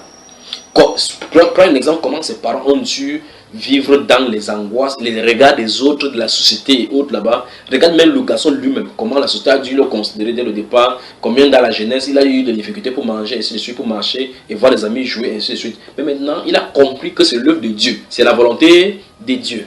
Quel est l'intérêt de Dieu de le faire? Il est Dieu, il est tout puissant parce qu'il veut faire manifester sa gloire. Maintenant, est-ce qu'il y a quelque chose à envier par rapport à lui? Il n'a jamais culpabilisé Dieu. Mais je sais que c'est mal dans le cœur où quelqu'un va toujours, tu vas toujours voir que tu aurais eu un ami, tu pourrais faire telle chose, tu ne peux pas faire ce que les autres font. Mais en compensation, quand tu es dans le repos de Dieu, Dieu te donne quelque chose en compensation qui est inexplicable. Donc quand l'extérieur va te voir, ils vont te regarder sans comprendre comment tu peux être joyeux. Je ne vois pas que je n'ai pas encore vu de prédicateur joyeux comme celui-là. Il est dans la joie et sa joie, ce n'est pas une joie masquée comme une façade ou bien un riz jaune ou quelqu'un riait pour rentrer par exemple dans le regret et regretter. Non. Quand il dit, quand il s'exprime, tu vois, c'est tout son être, il est reconnaissant au Seigneur de cela. Donc il faut qu'on ait foi en Dieu. On croit Dieu de la bonne façon. Si les gens croient Dieu de la bonne façon, et autre chose c'est que, frère, permets-moi, autre chose c'est que les chrétiens, puisque je parle d'eux parce que c'est eux qui peuvent avoir la communion avec Dieu, parce que la relation avec Dieu a été établie au travers du Seigneur Jésus-Christ. Les chrétiens doivent comprendre qu'on ne doit pas attendre qu'il y ait des batailles pour se consacrer à Dieu. C'est très important. Par exemple, voici, je suis allé dans le mariage. Je commence ma vie, je joue ma vie comme je veux, je peux faire mes activités comme je veux, malgré que je ne veux pas respecter le commandement de Dieu et la femme et l'homme. La famille est basée sur le désordre. Or, le foyer est basé sur Christ. On attend quand il y a la grossesse, quand il y a un problème de conception, c'est là où on commence à chercher Dieu. On commence à chercher Dieu, on parle par la science, on ne marche pas, on parle chez le marabout un peu. Par le marche, après on vient demander pardon à Dieu. Tu comprends ce que je veux dire? Donc on attend toujours qu'il y ait une situation pour aller vers Dieu. Et généralement, on va vers Dieu en dernier recours. Lorsqu'on aime le Seigneur, prenons le cas de Zacharie et d'Élisabeth. Quand ils ont aimé le Seigneur, la Bible déclare clairement que tous deux étaient juste devant Dieu, n'est-ce pas? Qu'est-ce qui empêche donc qu'ils accouchent? Dieu avait un temps, une œuvre qu'il devait accomplir en eux. Alors la Bible déclare donc que ta prière, tes aumônes ta prière a été exaucée. Quand l'ange s'est apparu à Zacharie. Alors ça veut donc dire que malgré qu'il n'avait pas d'enfant, il continue à soupirer devant le Seigneur. Et ceci ne l'empêchait pas de dire par exemple que comme Dieu ne veut pas comme ça, il va chez le marabout. Il avait confiance au Seigneur. Regardez à cet âge, à l'âge où laquelle il était, l'âge avancé. Il continue à prier. C'est à l'âge avancé que Dieu venait répondre à la prière. Donc ils avaient confiance au Seigneur. Mais l'aspect qu'il veut montrer, c'est que malgré qu'il n'avait pas ce qu'il cherchait, il continue à louer le Seigneur, il persévère, il continue à prier le Seigneur dans l'honnêteté, dans la droiture. Maintenant, nous aujourd'hui, nous vivons dans toujours la fornication, le mensonge dans le mariage, dans le couple, l'infidélité, il n'y a pas d'intégrité dans notre vie, on n'a pas une vie intègre, une vie droite. Oui, voilà. Et là maintenant, quand il y a des difficultés, pour nous punir très souvent et nous redresser, on vient chercher Dieu en ce moment-là. Donc il faut qu'on arrête cela, de jouer avec nos vies, et puis venir à Dieu lorsqu'on a le besoin. Dieu n'est pas une marionnette, une chose chéquée. On vient seulement lorsqu'on a besoin de quelque chose. Il faut qu'on, comme maintenant je suis, je ne sais pas ce qui va m'arriver par la suite des temps, ni dans mes enfants, ni quoi que ce soit. Mais j'ai confiance en lui que comme il a donné, il a commencé à faire, il y a n'importe quoi, il va le faire. C'est pour ça qu'il m'efforce de marcher dans l'intégrité, dans la soumission à sa parole. Quitte à ce qu'il permet que n'importe quoi arrive, je sais que je suis sous sa grande main, je suis sous son regard, je suis sous sa puissance, il peut faire n'importe quoi.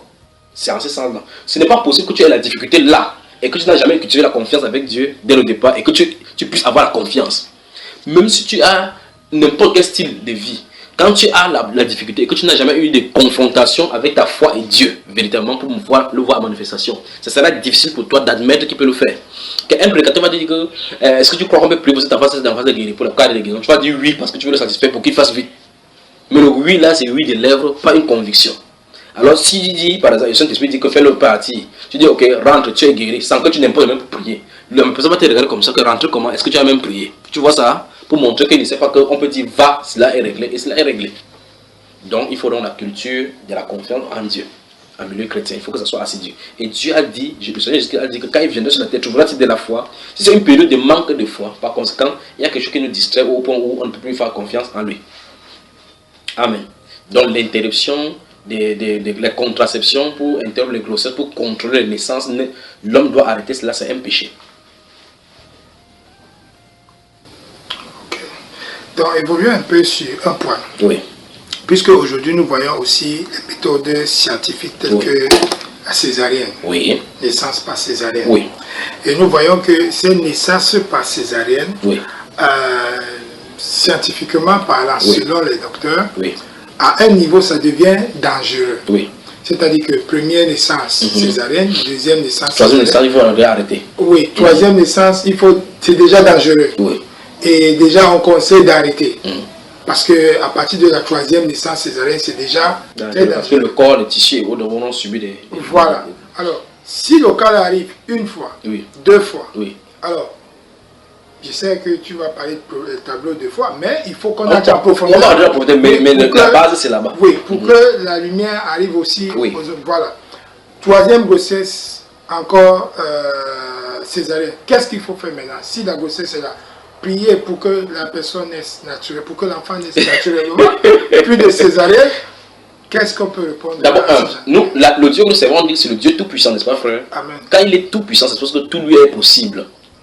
Dieu peut faire que quelqu'un, ça c'est la norme qu'on a fixée, que derrière troisième, quatrième césarienne, c'est un problème. C'est la science qui a dit ça. C'est pas Dieu qui a dit ça. S'il y avait un commandement qui disait ça quelque part, on aurait peur. Mais comme c'est les hommes qui ont dit, c'est pas le dernier mot de Dieu. Quelqu'un peut même faire accoucher l'enfant, elle meurt, Dieu le fait ressusciter. On est d'accord, frère? Donc une fois de plus, on touche le cadre, comme tu as dit, le cadre, le manque de la foi. Mais allons dans la Genèse, dans plus de profondeur pour voir cette chose-là. Ça touche ce qui venait de dire tout à l'heure, là, qu'on ne doit pas attendre que le problème soit là pour pouvoir résoudre le problème. Dès le départ, quand quelqu'un qui subit les césariennes et autres à répétition, quand quelque chose commence à arriver de façon répétitive, c'est le moment par excellence pour entrer davantage en communion avec le Seigneur. C'est la base là-bas. Parce que, comme je dis, s'il y a une cause d'ordre spirituel, des choses d'anormal qui se passent sur le plan physique, il y a une cause d'ordre spirituel. Donc, et par conséquent, on ne peut pas résoudre le problème spirituel avec la chair, avec notre problème scientifique, jamais. Et donc là, si quelqu'un a déjà ces problèmes, exprimant ces problèmes-ci, il faut qu'il retourne du côté du grand Dieu des esprits, pour savoir de quoi il est question. Parce qu'on ne sait pas ce qui se passe dans le spirituel. Il y a des gens qui ont décidé dans les familles, par exemple, qu'on peut dire que chaque accouchement, tu vas accoucher par césarienne. Des décrets qu'on a fait comme ça depuis les générations. Il y a des gens qui peuvent observer dans les familles que plusieurs personnes en accouchant accouchent plutôt dans l'âge avancé. D'autres familles, on a su que ce n'est que par répétition, ma grande soeur a accouché par césarienne, l'autre a accouché par césarienne. C'est l'indication pour montrer qu'il y a un problème d'ordre spirituel. Le vrai problème, c'est que les gens ne s'en foutent de leur vie spirituelle, ils sont dans le temporel. D'autres personnes disent, je vais voir l'enfant, il part chez le marabout, il passe ici, après il vient dans un endroit où on dit qu'il y a un prophète qui a des prières pour les gens, il peut aussi prier. Pourtant, il a commencé chez le marabout. Le problème de la repentance n'a pas été là, et autre chose, il ne sait pas ce qu'on a traîné là-bas. On prie, l'enfant vient maintenant, les conséquences de nos marches, différentes marches, commencent à survenir. On ne comprend pas qu'on est en train d'entraîner avec nous des casseroles sales dans la vie sanctifiée. Donc il faut qu'on regarde tous ces paramètres. Donc on retouche au niveau de régler sa vie avec le Seigneur. Lorsque quelqu'un, puisqu'il s'agit des femmes ici et de couples, lorsque quelqu'un a vérifié sa vie, que sa vie est droite devant le Seigneur, si nous avons cette communion avec le Saint-Esprit, et que le Saint-Esprit nous dit va à l'opération, et s'il n'y a pas de problème, pas vrai frère, Ici, il y a le problème. Je vais te prendre par exemple un exemple. Il y a une femme qui était venue me voir. Ça fait des années. Elle est venue me voir, elle a dit, elle avait les radiographies ici par rapport à, vous appelez les fibromes. Quel est le fibrome dans le ventre? Je suis allé pour prier pour elle. Le Saint-Esprit dit que c'est par opération que ça va se résoudre. Or, normalement, elle a peur de l'opération. Elle avait peur avec les histoires qu'on parle là. Je lui ai dit, c'est par opération qu'elle va résoudre. Elle allait voir notre pasteur. C'est pour cela que vous devez reconnaître qui parle. Elle a vu le pasteur était là chaud frère. Elle a fait un festin pour accueillir le pasteur était frère. Il dit non, il va prier pour toi, ça va partir, by fire, by force. Ce n'est pas par la puissance, ce n'est pas par la force des hommes, c'est par l'Esprit de Dieu. Quand Dieu a donné l'indication, c'est l'Esprit de Dieu qui a donné l'indication, ça doit se passer ainsi. Alors cette femme est allée voir un pasteur, elle a dit que non, il va prier, ça va passer. Le pasteur a prescrit des fenêtres, des psaumes pour lire. Les psaumes ne font pas sortir les fibrons. Parce que les psaumes c'est dans la Bible là. Si ce n'est pas le Saint-Esprit, si tu as dit une autre indication, tu veux lire la Bible, tu vas lire ça 400 fois, ça ne changera rien. Alors elle allait voir le pasteur a fait prendre son argent, faire des choses, manger, ainsi de suite, ainsi de suite. Elle est venue voir mon épouse un temps. Mon épouse, elle dit que c'est comment? Je dis, parce que c'est avec mon épouse quelque chose, je dis à mon épouse comment elle va. Elle dit que non, elle a décidé que parce qu'elle a peur de la parce que les gens croient que c'est le conseil. Parce que ne dit pas que le Seigneur me dit que s'il dit que tu dois aller à l'opération, dis-lui qu'il n'a pas peur de l'opération. Je n'ai pas besoin de dire que c'est le Seigneur qui dit, dis-lui que son problème va se résoudre par l'opération, qu'elle passe par l'opération. Alors, elle dit à mon épouse que non, ça va bien. Elle a de prendre des traitements là, ça va. Frère, je regarde dans l'esprit, ce n'est pas cela. Je dis à mon épouse, qu'il y a 3, ça s'est développé maintenant, c'est 3 fibromes. Elle allait faire la radio plus tard parce que la personne lui a dit que fais ce traitement, puis tu vas faire la radio. Elle a fait la radio, c'est développé, c'est maintenant 3, ça a encore grandi. Elle dit que le docteur dit, mais comment ça a grandi comme ça? C'est la désobéissance qui l'a conduit là-bas. C'est la désobéissance. Tu vois un peu là on en est, n'est-ce pas? C'est pour dire que lorsque quelque chose fait sur la conduite du Saint-Esprit, ça doit suivre le cours. Donc il y a des moments où le Saint-Esprit peut lui-même ordonner que les gens partent par l'opération. Et des moments où aussi c'est d'ordre spirituel, où il résout le problème d'ordre spirituel. Il y a des gens pour qui on a prié. Il y a une maman qu'on a amenée qui avait le problème des, vous appelez, tumeurs de cerveau. Il y a des gens qui avaient les tumeurs de cerveau, on les opère seulement. Pas vrai? Alors cette maman est venue, je ne la connaissais pas au niveau de l'assemblée, on a mis là, prié pour elle, je ne la connaissais pas. Puisque une semaine après, quand elle est venue, je ne reconnaissais pas que c'est la personne qui était assise ici la dernière fois. Elle était comme quelqu'un qui ne voyait pas bien. Vous savez, quand quelqu'un est comme un aliéné mental. Elle était là comme ça, dans mon esprit, quand elle priait pour les gens, elle dit, mais qu'est-ce que cette femme c'est? Qu'est-ce que cette femme c'est? On a prié pour elle. Le tumeur a disparu, frère. La personne est revenue chargée d'un bon point. Comment cette tumeur a pu faire pour quitter son cerveau? Donc le Saint-Esprit peut le faire. Ici, il n'y a pas eu d'opération. Le Saint-Esprit a enlevé le tumeur dans le cerveau. Alors, pour d'autres personnes, il dit que va à l'opération. Ce n'est pas l'homme qui décide. Ce n'est pas l'homme qui décide. C'est pour ça qu'il faut que nous ayons cette communion avec le Seigneur. Amen. Que le Seigneur te bénisse. Je crois que ça va là maintenant, frère. Ça va. Voilà. Frère, je nous a laissé, nous. Il a dit qu'il n'a pas de problème de conception. Il ne va pas y en avoir. Tu dis que tu viens dans il te fait quelque chose? Non, c'est bon. Ok. Ça va. Je suis content de cela parce que ça va résoudre beaucoup de problèmes. Ouais, beaucoup de problèmes. Ça va aussi aider, ça va aussi nous aider à entretenir avec les autres. Parce que c'est aussi des points qui sont... Je finis seulement peut-être avec quelques questions ici que j'avais notées. Dans l'une de tes prédications, tu disais que quand on voit quelqu'un, il est apôtre. Et qu'il devient pasteur. Qui devient ceci. En gros, il y a un problème. Il y a un problème. Ok. On voit aussi qu'on nous demande, comment on dit ça, les gens grandissent dans le Seigneur. Oui.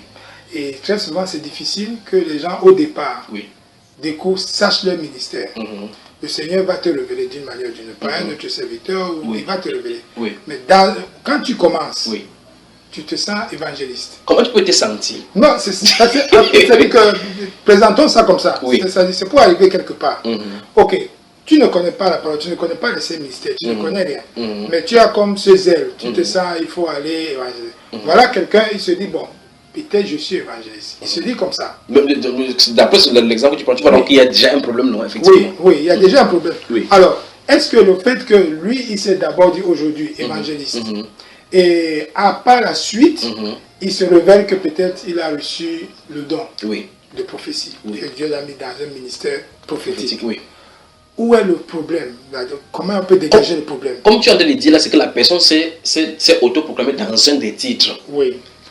Pas ignorance. Pas ignorance. Mais le vrai problème là, c'est que si tu te poses la question maintenant, montre-moi quelqu'un par exemple, pourquoi on a l'embrouille dans notre période aussi particulièrement, et ceux d'avant n'avaient pas d'embrouille. Puisqu'il n'y a personne dans la Bible qui a eu cela.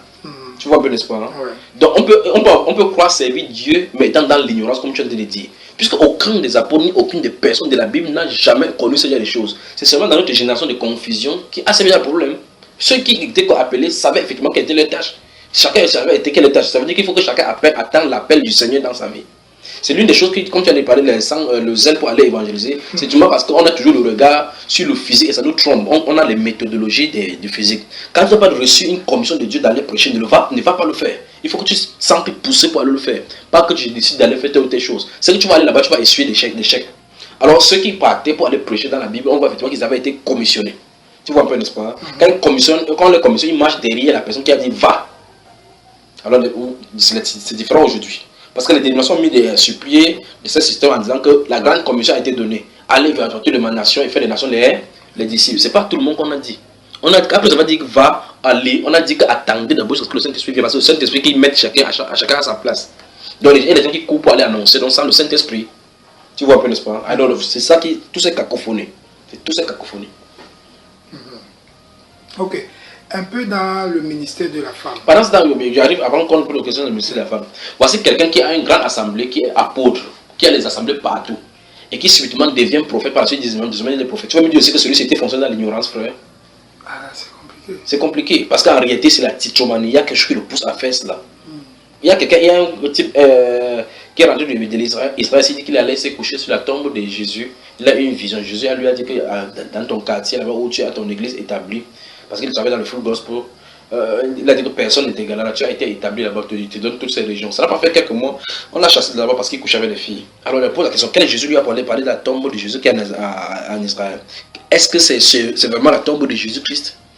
Tu vois un peu, n'est-ce pas? Jésus-Christ était dans la tombe, il y a eu des choses. Maintenant, il est devenu, après avoir prophète, maintenant il est apôtre. Comment on peut quitter des prophètes à apôtres, frère? Je pense, oui, ministère de la femme. Ministère de la femme. Oui. Puisqu'il y a aussi une cacophonie dans ces domaines-là. Oui. Ce n'est pas vraiment spécifique. Oui. Hier, on a commencé à en parler sur la frontière entre l'exhortation et l'enseignement. Pour que les femmes puissent avoir les limites là où ils vont, là où elles peuvent déborder et là où elles ne peuvent pas déborder. Parce qu'elles prennent souvent la commission, aller partout dans le monde. Non, c'est là éliminé pour eux là. Voilà. Ok. Donc si on prend d'abord l'aspect qui est aussi très capital, comme le baptême. Sachant que ce sont les disciples de Jésus qui baptisent. Et dans un temps où la femme, Jésus peut aujourd'hui, les femmes qui sont disciples, qui ne sont pas sous des dénominations, ces femmes peuvent être baptisées. Non, il n'y a aucun verset biblique qui donne le droit à la femme de baptiser. Déjà dans Matthieu chapitre 28, dans le contexte de Matthieu chapitre 28, puisque c'est là où on prend la grande commission, on voit que là-bas il n'y avait que les hommes. Alors ça veut dire que c'est aux hommes qu'on a parlé, parce que c'est eux d'enseigner, on dit que prêcher, baptiser et enseigner-leur. C'est ce qui est écrit, n'est-ce pas? Baptiser et enseigner, c'est à eux qu'on a donné cela. Et dans la Bible, on a vu effectivement ce qu'ils ont fait. Donc nulle part on a vu la femme aller prêcher, nulle part on a vu la femme aller baptiser. Il dit c'est encore une fois de plus, dans notre époque, il y a cette confusion-là. Eux, ils n'avaient pas de confusion. Chacun connaissait tout simplement leur place. Chacun connaissait tout simplement leur place. Nous voyons dans la Bible, dans Actes des Apôtres, nous voyons quelqu'un qu'on appelle Barnabas, était appelé fils d'exhortation. Il passait de lieu en lieu pour encourager les disciples, les fortifier, l'esprit des disciples. Pourtant, c'était un apôtre. Lui était un apôtre, mais son apostolat était dans l'exhortation. Maintenant, tout le monde exhorte. Alors, dans le livre de Romains, voir. Il y a un apôtre aussi qui m'a dit, ici que l'exhortation et l'enseignement, c'est la même chose. Jésus seulement, et c'est un apôtre. L'exhortation, ouvrons Romains chapitre 12 et puis 2 Timothée. Romains chapitre 12. Ouvre aussi 2 Timothée pour que nous lisons cela directement. 2 Timothée chapitre 3. Bon, mais puisque nous sommes lisons dans le premier verset 16 là, lis dans ta version. Verset 16. Toute l'écriture est inspirée de Dieu et utile pour enseigner, pour convaincre, pour corriger et pour instruire selon la justice. Voilà. Donc ici, on va effectivement donc enseigner et instruire. Vous voyez qu'il y a l'enseignement, il y a l'instruction. Tu vois un peu l'espoir. Ça, c'est un grand mot, ça a croqué vraiment. Maintenant, rentrons dans le livre j'ai dit tout à l'heure, Romains chapitre 12. Oui. Verset, prenons à partir du verset 8 là. Non, c'est un peu plus haut. Prenons verset 5 et suivant. Verset 5. Ainsi, nous qui sommes plusieurs, nous formons un seul corps en Christ. Et nous sommes tous membres les uns des autres. Jusqu'au verset 8, ça finit. Or, comme nous avons des dons différents selon la grâce qui nous a été donnée, soit la prophétie, prophétisons selon la proportion de la foi, soit le service, appliquons-nous au service. Si quelqu'un est appelé à enseigner, qu'il enseigne, et si quelqu'un est appelé à exhorter, qu'il exhorte. Que celui qui donne le fasse dans la simplicité, que celui qui préside le fasse soigneusement, que celui qui exerce la miséricorde le fasse avec joie. Voilà, donc le verset 7 et 8 dit que celui qui est appelé au ministère s'attache à son ministère, que celui qui enseigne s'attache à son enseignement, et que celui, verset 8, à partir A de verset 8 dit que celui qui exhorte à l'exhortation. Donc ici clairement, on veut mettre la différence entre un enseignement et une exhortation. Maintenant, allons dans l'évangile. Quelque chose va être amusant dans l'évangile. Allons dans l'évangile, dans Matthieu chapitre 5. Et tu peux, comme tu es en train de noter, Matthieu chapitre 5 et Luc chapitre 6. Matthieu chapitre 5 et Luc chapitre 6. Oui. Allons-y, verset 1 du chapitre 5 de Matthieu. Voyant la foule, Jésus monta sur la montagne, puis s'étant assis, ses disciples s'approchèrent de lui. Puis, ayant ouvert la bouche, il les enseigna de la sorte. Bénis sont les pauvres en esprit, car le royaume des cieux est à eux. Oui. Bénis sont ceux qui pleurent, car ils seront consolés. Oui. Bénis sont les humbles, car ils hériteront la terre. Voilà, maintenant regarde ici. C'est pour ça qu'il y a des... Frère, on va développer cela dans un autre enseignement. Comme je suis pris là. La façon, lorsque vous voyez, on dit que quelqu'un est docteur parce qu'il est un enseignant de la parole. On dit que c'est quelqu'un qui peut prendre les choses, expliquer dans les détails. Ce n'est pas seulement cela, c'est l'un des aspects.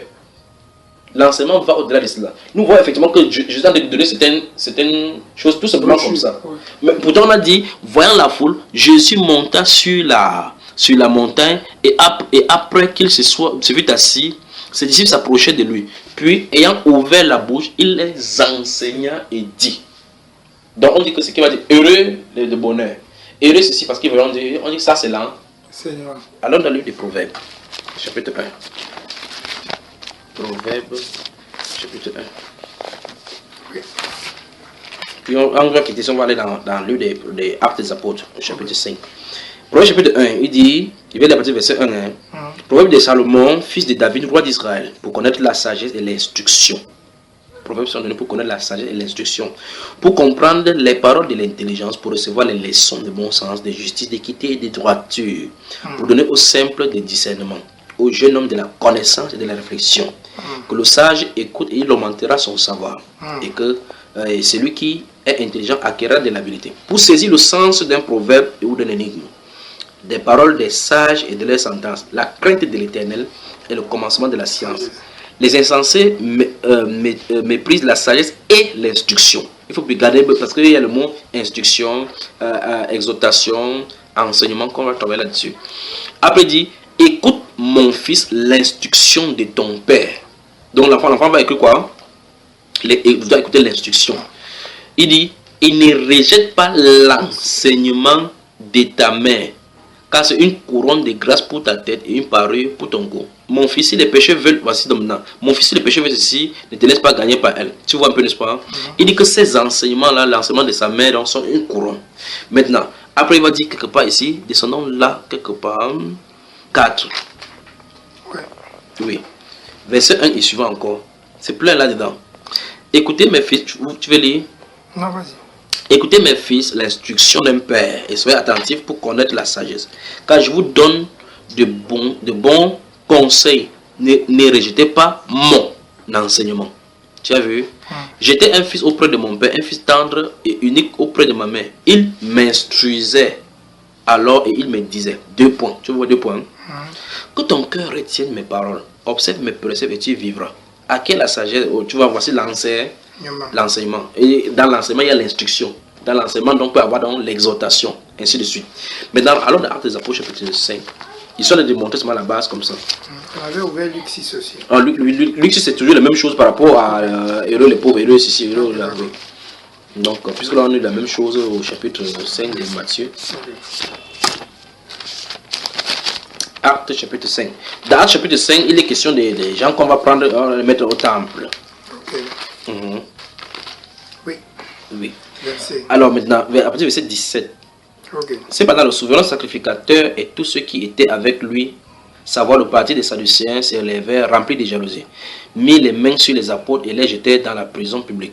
Mais un ange du Seigneur, ayant ouvert pendant la nuit les portes de la prison, les fit sortir et leur dit, écoutez bien, allez, tenez-vous dans le temple et annoncez au peuple toutes les paroles de cette vie.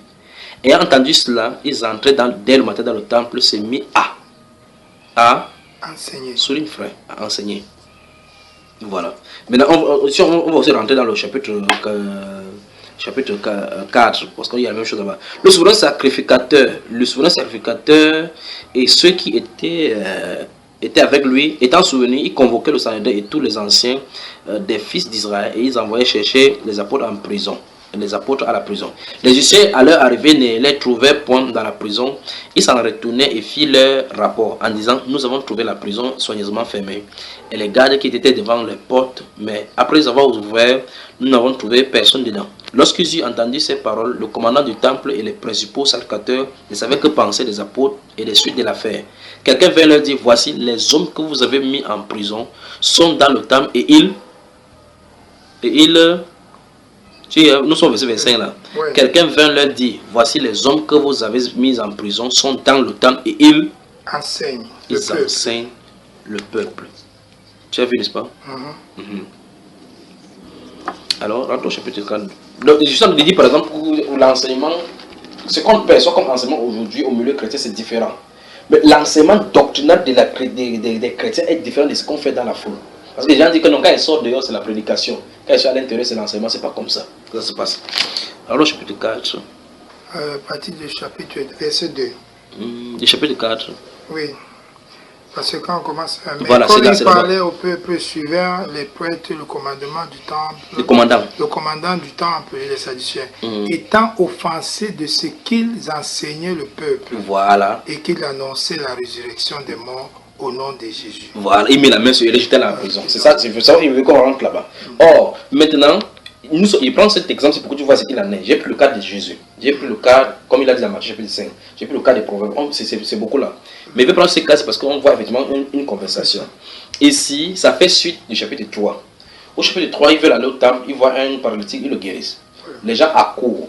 Au chapitre 3, les gens accourent, ils disent que comment vous avez les œuvres rivées sur nous, comme si c'est par notre propre force ou par notre propre puissance que nous ayons fait marcher cet homme. C'est Jésus-Christ de Nazareth que vous avez crucifié. C'est pas son nom, la foi en son nom qui a révélé cet homme que vous voyez et connaissez.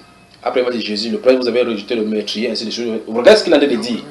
Mais on dit ici que le Saint-Esprit donne le compte rendu que le commandant des temples et des Sadducéens sont venus mettre la main sur lui, mécontents de ce qu'ils faisaient quoi? Ils enseignaient au peuple. Donc c'est de l'enseignement là-bas.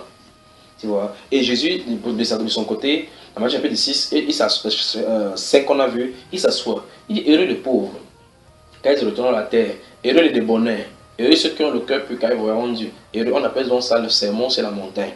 Le sermon sur la montagne. Mais David déclare qu'il les enseignant. Tu vois bien, n'est-ce pas? Or, maintenant, partout qu'on a dit là, c'est l'enseignement. L'exhortation, il s'agit des paroles d'encouragement. Et le parole d'encouragement. Quand on encourage quelqu'un, c'est pour le pousser à avancer. Chapitre 12, c'est là où je vais m'arrêter directement parce qu'on va y revenir. Chapitre 12 des Romains, verset 1. Chapitre 12, verset 1, qu'est-ce que ça dit? Chapitre 12, oui. Verset 1.